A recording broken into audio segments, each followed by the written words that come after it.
For this demonstration, we're going to assume that we performed a successful man-in-the-middle attack, and then by using custom filters, we were able to locate what appears to be password hashes within the captured traffic.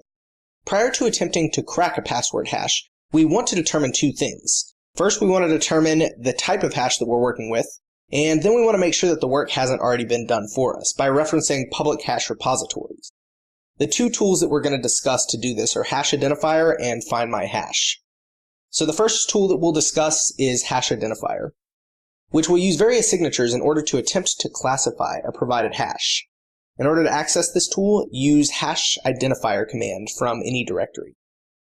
And then all we have to do is enter the hash value here. So we'll enter a sample hash value.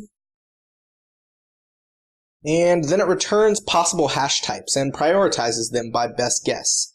So the best guess on this hash value is a SHA-1 hash. You can also enter as many hash values as you want. So we'll enter one additional value.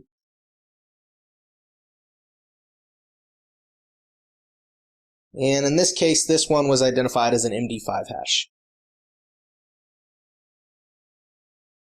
Once you've entered all your hashes, you can use Control-C to close out the program. And once you've determined what type of hashes you're working with, you should attempt to determine if the plaintext values for those hashes are already available in online repositories.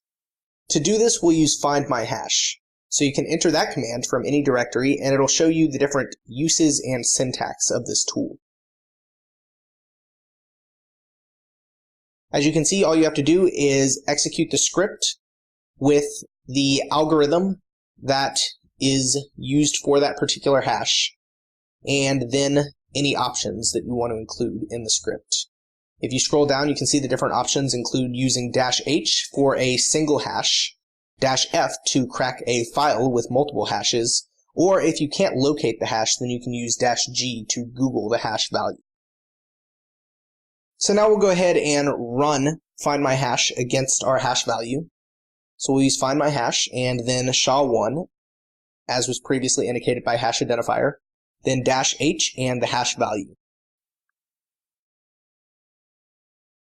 And almost immediately, it locates the hash value in the first website referenced, and then returns us the plaintext value for that hash.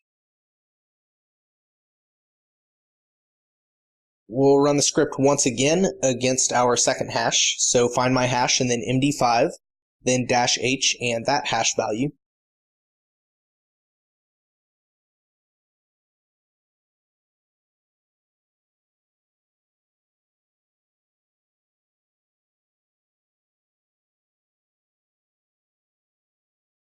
This one does take a little bit longer, but then after referencing multiple sites, we do uncover the plaintext value for this hash.